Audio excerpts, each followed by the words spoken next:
ఇట్రండి. స్కూల్లోనే చదువుకోవాలి మీరు. ఏట్రా ఏట్రా ఏం సంగతి? బాగా చదువుకుంటున్నారా? రారా, నీ పేరేంటి? ఇక్కడ స్కూల్లో అంతా బానే ఉంది కదా? బాగుందా? పప్పన్నం తిన్నారు కదా ఇందాక. ఇవన్నీ చూస్తుంటే నాకు చిరాగ్గా ఉంది. నాకు అంతకన్నా చిరాగ్గా ఉంది. చెప్పండి మావయ్య గారు. నాకేదో సర్ప్రైజింగ్ అన్నా. ఏంటమ్మా అది? పదండి చూపిస్తాను. రండి.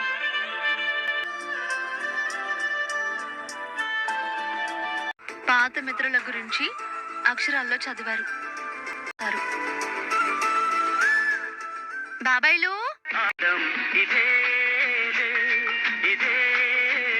నువ్వు మారలేదురా ప్రసాద్. మనం అప్పుడు చదువుకున్న పలకలు ఇప్పుడు కంప్యూటర్లు అయ్యాయి గాని మనం ఎందుకు మారతాంరా? ఏంటి పల్లవి?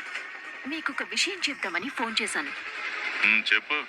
ఇక్కడ అవని స్కూల్ దగ్గర చాలా హడావిడి చేస్తోంది కదా, అందుకని ఇక్కడ ఫంక్షన్ లాంటిది పెట్టింది. అవునా? మీ అండర్లో ఉన్న స్కూల్ ని తన అండర్లోకి తెచ్చుకుందంటేనే అది మీకు పెద్ద అవమానం లాంటిది. ఇప్పుడు ఆ స్కూల్ ని అందంగా డెకరేషన్ చేసి ఫంక్షన్ చేస్తోంది అంటే అది ఊరి జనాల ముందు మిమ్మల్ని ఇంకా పెద్దగా అవమానిస్తున్నట్టు కాదా? మిమ్మల్ని, మీ పేరుని, మీకున్న పదవిని అవమానించడం కోసమే ఆవని ఇదంతా చేస్తోంది. మిమ్మల్ని అవమానిస్తున్న ఆవని తలెత్తుకోకుండా చెయ్యాలి.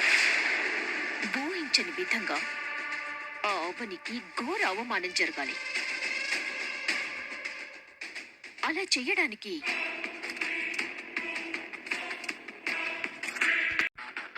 అర్థమైంది. కొట్టినప్పుడే ఏదో ఒకటి చేసుంటే మ్యాటర్ ఎంతవరకు వచ్చుండేది కాదు. ఫంక్షన్లు కూడా చేస్తుందా? దాని సంతోషాన్ని ఏడుపుగా మార్చాల్సిందే. నువ్వు 10th క్లాస్ లో పద్మకి లవ్ లెటర్స్ రాసేవాడివిగా. ఆ అమ్మాయిని పెళ్లి చేసుకున్నావా? ఇంటర్లో ఇద్దరిని, డిగ్రీలో మరో ముగ్గురిని ప్రేమించాడు. కానీ వాళ్ళెవరూ వీడిని ప్రేమించలేదురా.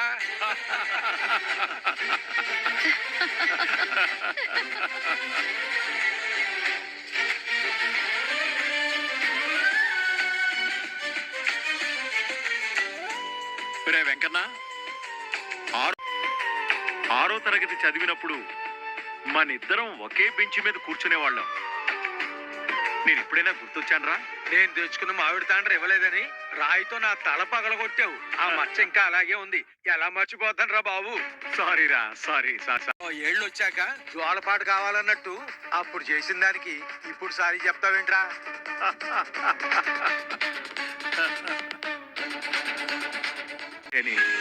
ఐకమత్యానికి ఉమ్మడి కుటుంబాలకి నిలయాలు. మీ కొడుకులు, కూతుర్లు, కోడళ్ళు, మనవళ్ళు, మనవరాళ్ళు అందరూ కలిసే ఉన్నారా? ఐకమత్యం ఏమో గాని ఇప్పుడు ఉమ్మడి కుటుంబాలు ఎక్కడున్నాయరా? మా పిల్లలు మాకన్నా గొప్ప వాళ్ళని చేయాలని రాత్రింబవళ్ళు కష్టపడి పెంచాం. మా జీవితాల కన్నా వాళ్ళ జీవితాలే ముఖ్యం అనుకుని పెంచాం. వాళ్ళకి రెక్కలు వచ్చాక బంధాల కన్నా ఉద్యోగాలే ముఖ్యం అనుకున్నారు. కన్నా డాలర్లే ముఖ్యం అనుకుని విదేశాలకు వెళ్ళిపోయారు. కన్న బిడ్డల్ని ఫోన్లో తప్ప కళ్ళతో చూసుకునే అదృష్టం లేకుండా పోయిందిరా. మాకిప్పుడు తోడుగా ఉన్నది, నీడనిచ్చి సేద తీరుస్తుంది మేము నాటిన చెట్లు తప్ప కన్నబిడ్డలు కాదురా. అమెరికాలోనా, జర్మనీలోనా? కనీసం వారానికి ఒకసారైనా మాట్లాడుతున్నారా? నేను మీకన్నా చాలా అదృష్టవంతుందిరా. మా అమ్మ, నా కొడుకులు, కోడళ్ళు అందరం కలిసే ఉన్నాం. కుటుంబంరా. నమస్తే అమ్మా. నమస్కారం. తను నా భార్య పార్వతి. నమస్తే అమ్మా. నమస్కారం. వీడు నా పెద్ద కొడుకు అక్షయ్. నమస్తే బాబు. తను అక్షయ్ భార్య అవని. నమస్తే అమ్మా. నమస్కారం తాతయ్యలు. నీ మనవరాలు పద్ధతిగా ఉందిరా. మా వదిన పెంపకం అలాంటిదండి. వీడు శ్రీకర్, వాడి భార్య శ్రేయ. నమస్తే అండి. నమస్తే అమ్మా. వాడు మా మూడో అబ్బాయి కమల్. నమస్కారం బాబు. నమస్తే అండి. రే కమల్. కమల్. నమస్కారం బాబు. నమస్తే అండి. రే కమల్, పల్లవెక్కడా? ఇక్కడే ఉండాలి. వెళ్ళి తీసుకురా. పల్లవి పల్లవి మరి కాసేపట్లో బాంబు పేలిపోతుందన్నమాట. ఆ పేలుడు సౌండ్ రీసౌండ్ వినటం కోసమే నేను వెయిట్ చేస్తున్నా. అందరు అక్కడ ఉంటే నువ్వు ఇక్కడ ఫోన్ మాట్లాడుతున్నావు ఏంటి? తో మీరందరూ కలిసి ఉన్నందుకు చాలా సంతోషంగా ఉందిరా. మేము ఈ రోజు కూడా ఉమ్మడి కుటుంబంగా కలిసి ఉన్నామంటే దానికి కారణం నా పెద్ద కోడలు అవని.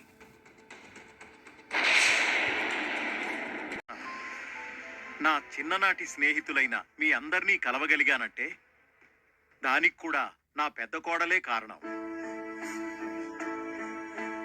కోడళ్ళు నాకుండుంటే నేను కూడా చాలా సంతోషంగా ఉండేవాడిని. మీరు కలకాలం నిండు నూరేళ్లు చల్లగా ఉండాలని ఆశీర్వదిస్తున్నానమ్మా.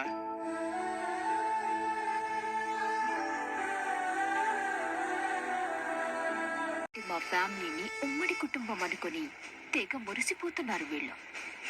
కాసేపు ఆగితే ఏం జరుగుతుందన్నది వీళ్ళకి తెలుస్తుంది.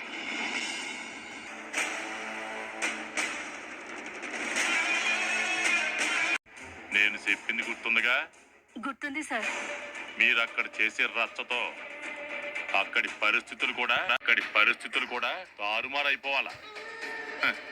ఆ రాజేంద్ర ప్రసాద్ ఫ్యామిలీ జీవితంలో మళ్ళీ మన ఊరు వైపు చూడకూడదు. అర్థమైంది కదా? అర్థమైంది సార్. మీరు చెప్పినట్టుగానే చేస్తాను సార్. ఈ రోజుల్లో టీచర్లు పిల్లలకి పాఠాలు తప్ప కుటుంబాల గురించి వాటి విలువల గురించి ఎవ్వరూ చెప్పట్లేదమ్మా. ఈ పిల్లలందరికీ వాళ్ళకి భవిష్యత్తులో ఉపయోగపడే 4 మంచి మాటలు చెప్పమ్మా.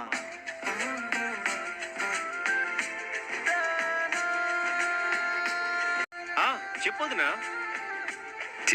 వెళ్ళొద్దమ్మా, రండి. పెద్దలందరికీ పాదాభివందనాలు. పిల్లలకి నా హృదయపూర్వక ఆశీస్సులు. ఇక్కడ పిల్లలు గుర్తు పెట్టుకోవాల్సిన విషయం ఏంటంటే, ఏ తల్లిదండ్రులైనా మా పిల్లలు తమ కన్నా గొప్ప స్థాయిలో ఉండాలని కోరుకుంటారు. అందుకోసం వాళ్ళ అవసరాలను మానుకొని ఆశల్ని మీ మీద పెట్టుకొని మిమ్మల్ని పెంచుతారు.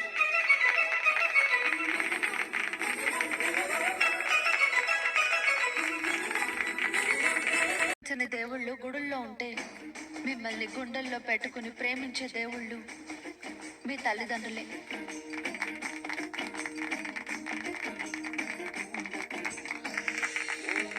గురువు మీకు చదువు చెప్పిన ఉపాధ్యాయులు కాదు.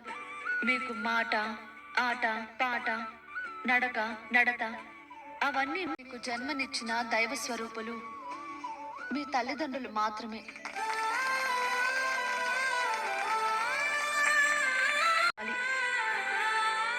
బంధాలేంటి, అనుబంధాలంటే ఏంటి, వాటి విలువేంటి అన్నది మీకు తెలియకపోతే మీరు ఎంత చదువుకున్నా వృధానే.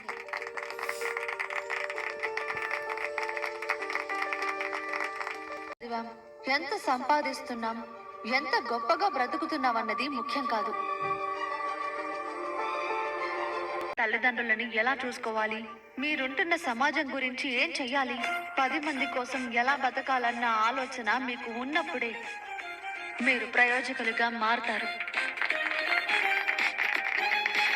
మీ అర్హతని మాత్రమే చెబుతుంది, కానీ సంస్కారం అనేది మీ విలువని, గౌరవాన్ని పెంచుతుంది.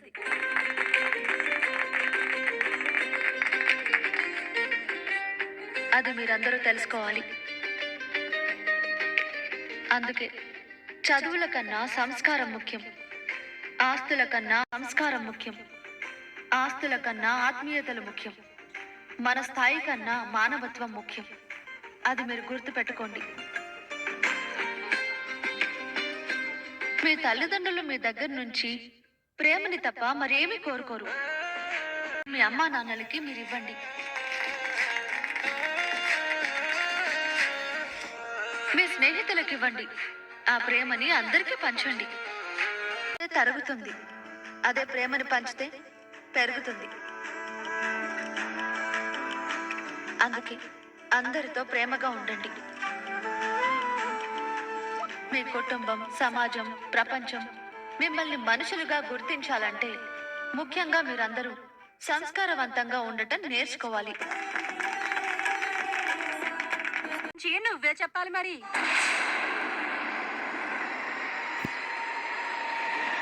చెప్తున్న ఈవిడి గారు ఎంత సంస్కారవంతులో మీరే చూడండి.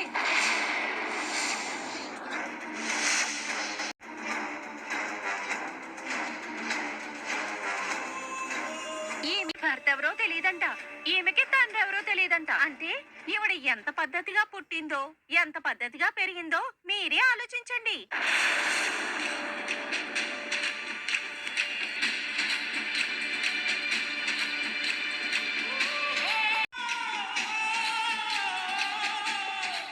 తండ్రెవరో తెలియని ఈ మహా ఇల్లాలు తల్లిదండ్రులు ఎలా చూసుకోవాలో మనకు చెప్తుంది.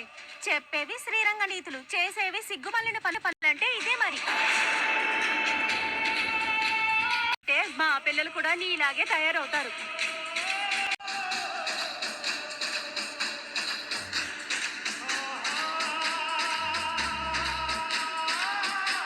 మా పిల్లల్ని కూడా నీలాగే చెడిపోమని నీతులు చెప్తున్నావా?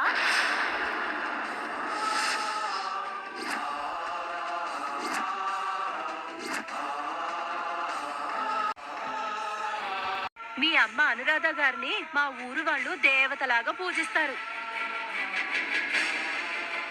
అలాంటి మీ అమ్మగారికి చెడ్డ పేరు తీసుకురావడం కోసం ఎవరికి పుట్టిందో తెలియని ఈవిడ్ని పెళ్లి చేసుకున్నారా? తండ్రెవరో చెప్పుకోలేను నువ్వు మా పిల్లల్ని పాడు చేయకమ్మా. నీ పుట్టుకే సక్రమంగా లేనప్పుడు సిగ్గు లేకుండా మా వాళ్ళందరికీ నీతులు చెప్తున్నావా తల్లి? శరం ఉందా నీకు? అలాంటివి ఉండుంటే అక్రమ సంబంధానికి పుట్టుండేది కాదుగా.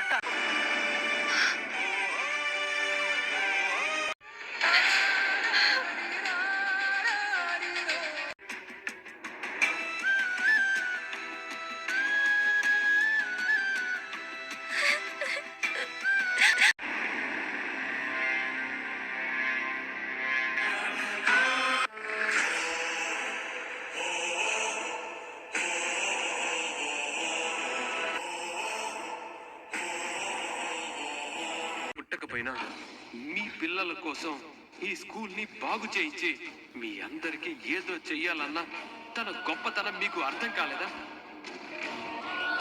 నా భార్యని అవమానించి ప్రశ్నించే హక్కు, అర్హత మీలో ఎవరికైనా ఉన్నాయా? ఇవి మీ గురించి ఊరంతా అంటించిన పోస్టర్లు. ఇలాంటి తప్పుడు రాతల్ని పక్కా తప్పుడు మనుషులే చేస్తుంటారు మేడం. నిన్ను